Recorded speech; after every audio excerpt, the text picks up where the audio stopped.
En el Archivo General de la Nación, en la Ciudad de México, hay expedientes del ramo Inquisición que poca gente ha tocado. Papel amarillento, tinta que se ha vuelto casi invisible en algunos fragmentos, letra colonial apretada, sin márgenes, como si el escribano quisiera ahorrar hasta el último centímetro de pergamino. Uno de esos expedientes está fechado en el año 1612. El caso es de un curandero mestizo. Los expedientes inquisitoriales frecuentemente omitían el nombre completo del acusado, cuando éste era un hombre sin posición. Solo dice que era del barrio de Tlatelolco, que vivía de curar enfermedades con plantas, rezos y lo que el expediente llama prácticas heterodoxas. La prueba principal en su contra era un objeto que llevaba cosido en el forro de su camisa. Una figura geométrica dibujada a mano sobre papel de estraza, doblada 4 veces. Una estrella de 6 puntas, 2 triángulos entrelazados. El expediente llama a este objeto nómina con figura de aspecto saloménico. El curandero fue procesado. El veredicto al margen, anotado en letra más pequeña: absuelto de levi, absuelto con advertencia, lo que significa que sobrevivió, pero que a partir de ese día, cualquier cosa que llevara en sus bolsillos podía volver a llevarlo ante el tribunal. Ese mismo año, a 3 cuadras del Palacio de la Inquisición, la Catedral Metropolitana de México terminaba de instalar parte de su decoración interior. Columnas de diseño salomónico, capiteles con geometría de raíz bíblica, el mismo lenguaje formal, la misma figura.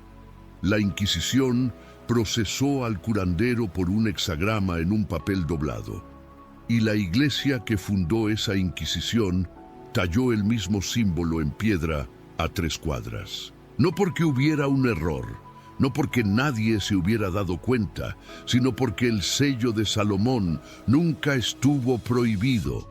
Estaba prohibido para ti. Soy Aurelio. Tengo 58 años y lo que encontré en ese archivo en la Ciudad de México es lo que me llevó a investigar el sello de Salomón con una profundidad que no planeaba. Esta noche les cuento qué es ese símbolo, qué prometía, qué daba y qué fue lo que realmente le molestó a la iglesia, porque no era la magia, era el acceso. El Testamento de Salomón es un texto antiguo. Los académicos lo datan entre el siglo I y el III de nuestra era, aunque recoge tradición oral y escrita mucho más antigua. Es apócrifo. No forma parte del canon oficial de ninguna Biblia hoy, pero durante siglos circuló con una autoridad enorme y la Iglesia lo conocía perfectamente. En ese texto, Salomón describe cómo construyó el templo de Jerusalén, no con esclavos humanos, con 72 demonios convocados y sometidos a su voluntad. ¿Y cómo lo sometió? Con un sello. El texto lo describe con precisión, un anillo grabado con una figura que Dios mismo entregó a Salomón a través del arcángel Miguel. El sello tenía el poder de atar a los demonios, de obligarlos a obedecer, de extraer de ellos información que de otra manera no revelarían. El texto es explícito sobre algo más. Salomón no era el único que podía usarlo. El Testamento dice literalmente: Salomón llamó a un muchacho de entre sus servidores y le ordenó que usara el sello para someter a uno de los demonios. Un muchacho, sin ordenación sacerdotal, sin años de formación teológica, sin la bendición de ninguna jerarquía. El sello funcionaba para quien supiera cómo usarlo. Eso es lo que hay que entender antes de continuar. El poder del sello de Salomón, en la tradición que lo describió por primera vez, no era exclusivo de ninguna casta. No requería consagración, no requería intermediario. Era accesible.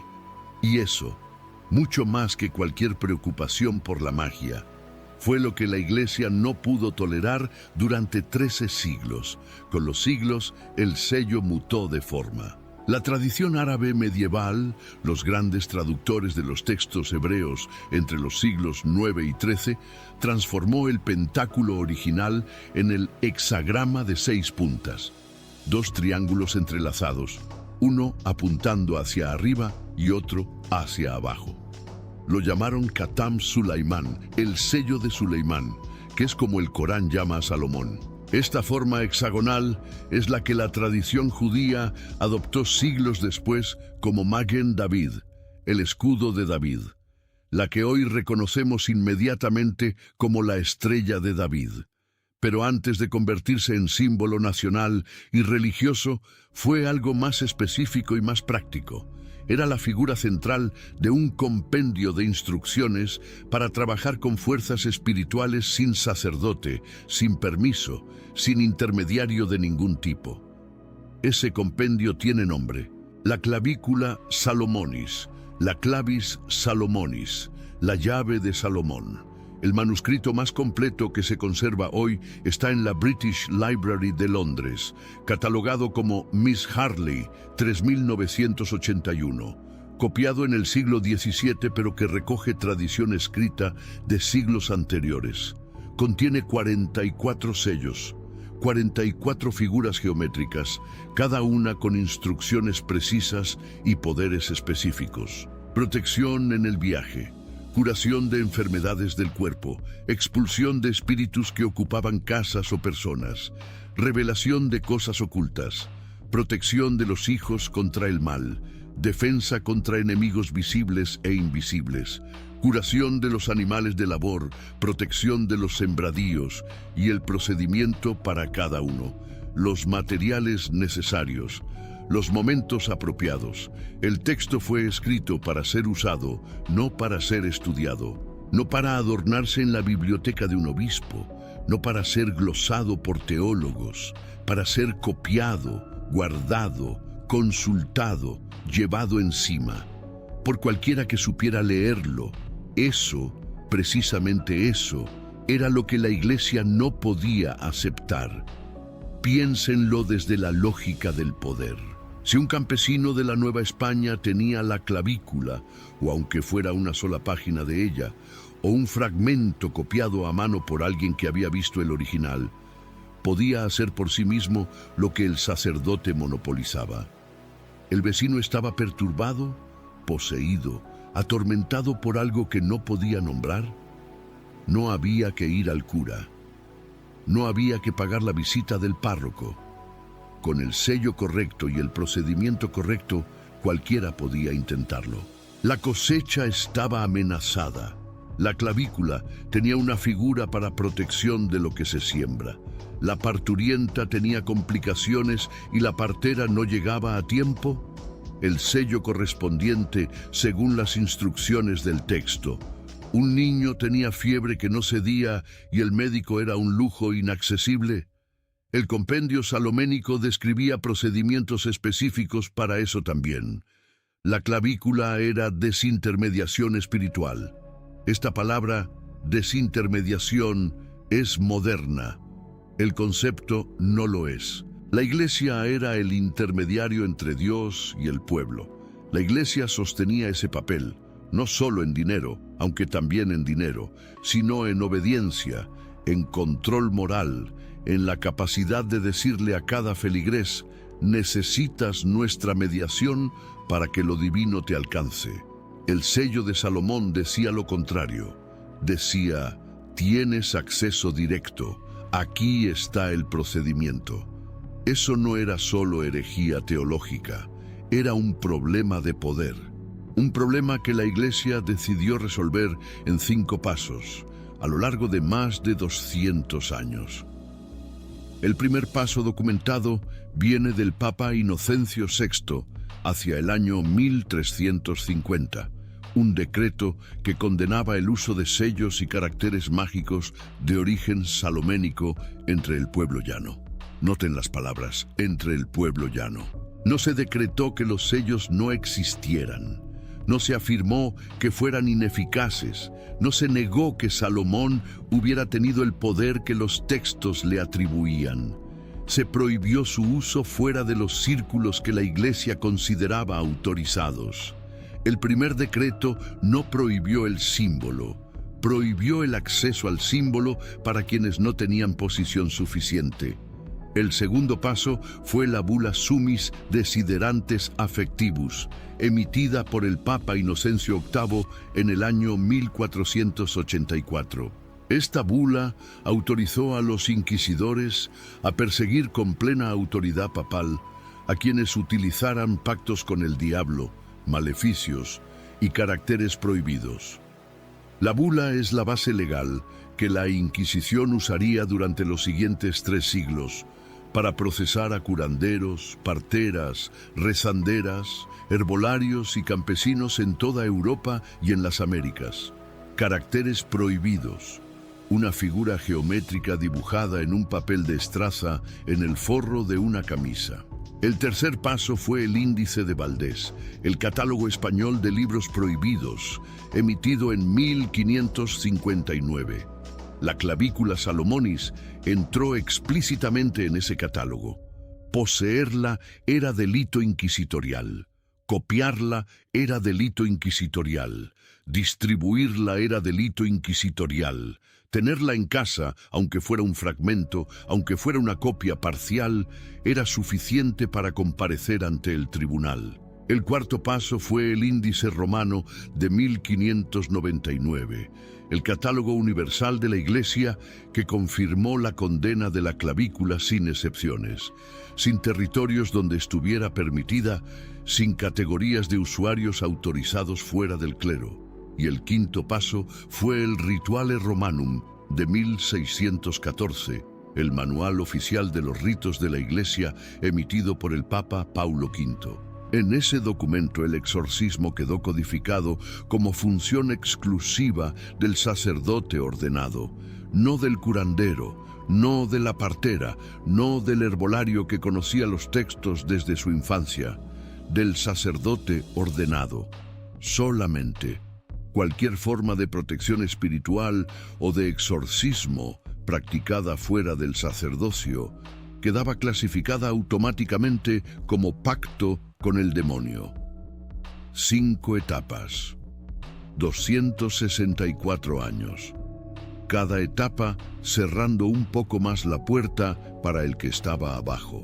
Al mismo tiempo que en las catedrales, los mismos que firmaban esos decretos seguían tallando el símbolo en piedra. Quiero que se detengan en esto un momento. Quiero que lo vean completo. La Catedral de Burgos, en España, declarada Patrimonio de la Humanidad por la UNESCO. Si algún día van a Burgos y levantan los ojos hacia la fachada principal, verán hexagramas, figuras de 6 puntas talladas directamente en la piedra, visibles desde la Plaza Mayor para cualquiera que camine por ahí. Nadie los tapó nunca. Nadie los removió cuando la clavícula entró al índice. Nadie consideró necesario explicar la contradicción.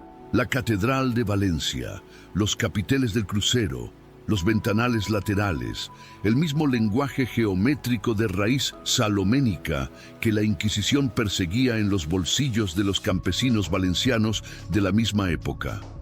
La Catedral de Mazatlán, en México, el interior, rosetones y ornamentos con hexagramas, la misma figura por la que la Inquisición procesó a curanderos mestizos en el México colonial a 3 días de camino de ahí. Y dentro de la Ciudad del Vaticano, en los pavimentos del Palacio Apostólico, en los mosaicos, en las decoraciones de las salas donde los cardenales deliberaban sobre quién era hereje y quién merecía el cadalso. El mismo símbolo, en 2 lugares al mismo tiempo. En el expediente inquisitorial, como evidencia de pacto con el diablo.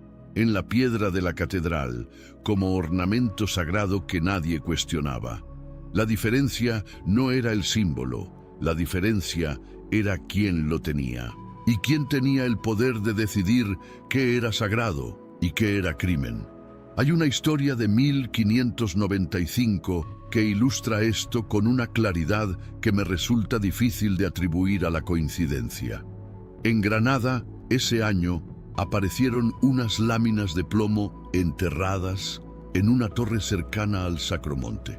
Las llamaron los libros plúmbeos del Sacromonte. Eran reliquias supuestamente del siglo I, escritas en árabe, atribuidas a discípulos de Santiago. Un intento de los moriscos, los musulmanes convertidos a la fuerza al catolicismo, de crear una narrativa que conciliara el Islam con la fe cristiana y les otorgara cierta protección frente a la Inquisición. El arzobispo de Granada, Pedro de Castro, los autenticó. Los documentos fundacionales que rodean esa autenticación incluyen sellos y figuras de tipo saloménico. El mismo arzobispo Castro, que firmó esas actas con sellos salomónicos en sus márgenes, también firmó autos de fe contra curanderos, rezanderas y herbolarios en su diócesis que usaban figuras similares. El mismo hombre, los mismos símbolos. Dos veredictos completamente distintos. Uno, sagrado, auténtico, digno de protección arzobispal. El otro, evidencia de pacto con el demonio, suficiente para comparecer ante el tribunal. Lo que cambió entre los dos casos no fue el símbolo ni el origen del símbolo, fue la posición del que lo tenía. Necesito decirles algo sobre el Islam antes de continuar, porque hay algo notable que ocurrió mientras la Iglesia prohibía el sello de Salomón etapa por etapa. El Islam no lo prohibió nunca. El Corán, en la Sura 27, Al-Naml, la Sura de las hormigas, describe a Suleimán, Salomón en árabe, como un profeta al que Dios otorgó dominio sobre los jinn, el viento, las aves y las fuerzas invisibles de la naturaleza. No como mago que hacía pactos con el diablo, como profeta. El poder de Salomón en el Corán es dominio legítimo otorgado directamente por Dios, sin mediación de ninguna institución terrena. Y a partir de ese reconocimiento coránico, la tradición islámica nunca clasificó el Khatam Sulaimán como objeto de brujería. Hoy, en todo el mundo islámico, desde Marruecos hasta Indonesia, desde Estambul hasta Karachi, el hexagrama saloménico aparece en amuletos, en arquitectura, en objetos devocionales que millones de personas llevan encima sin que ningún tribunal los persiga. Los juristas islámicos discutieron los límites del talismán. Algunos los aprobaron con condiciones, otros los miraron con reserva. Pero ningún tratado jurídico islámico del calibre del Sumis Desiderantes convirtió el sello de Salomón en crimen perseguible. Eso lo hizo solamente la Iglesia, y lo hizo de manera selectiva para quienes estaban abajo, no para quienes tenían el poder de tallar en piedra. Vuelvo al Archivo General de la Nación, al expediente del curandero de Tlatelolco. Ese día estaba buscando otra cosa, registros del siglo XVII sobre prácticas médicas populares en la Nueva España. El ramo Inquisición tiene miles de páginas de ese tipo y uno aprende a leer ese papel amarillento con cierta velocidad después de muchas horas en la sala de consulta. El expediente del curandero tenía pocas páginas. Era un caso menor, según los estándares de la Inquisición, sin tortura, sin condena severa, sin confiscación de bienes. Lo que me detuvo fue la descripción del objeto confiscado. Nómina con figura geométrica de aspecto saloménico. Papel de estraza doblado 4 veces, cosido en el forro de la camisa con hilo negro. Mientras leía la descripción, dibujé mentalmente la figura. 2 triángulos entrelazados, 6 puntas, un hexagrama. Un hombre que llevaba eso cosido en la ropa para curar a sus vecinos fue procesado por la institución más poderosa de su mundo. Absuelto de levi, decía al margen. Pero el miedo que quedó de ese proceso, la conciencia de que cualquier figura geométrica en su bolsillo podía volver a llevarlo ante el tribunal, eso no quedó registrado. Ese tipo de daño no cabe en un expediente. Terminé mi turno. La luz del AGN cambia a las 5 de la tarde y se vuelve difícil leer sin instrumentos adicionales. Salí por la Avenida República de Cuba. Caminé hacia el centro histórico. Llegué a la Plaza de Santo Domingo, la plaza donde la Inquisición realizaba sus autos de fe públicos. El antiguo edificio del Tribunal del Santo Oficio todavía está ahí, frente a la plaza. Hoy es una escuela de medicina. El edificio no cambió. Caminé 3 cuadras más. La Catedral Metropolitana. Entré por la puerta lateral. Levanté los ojos hacia las columnas que enmarcan el acceso. Columnas de diseño salomónico. El mismo lenguaje geométrico. La misma raíz. La misma figura que el curandero de Tlatelolco llevaba doblada en su camisa, ahora tallada en la piedra de la misma institución que lo procesó. Me quedé ahí un rato, no con rabia.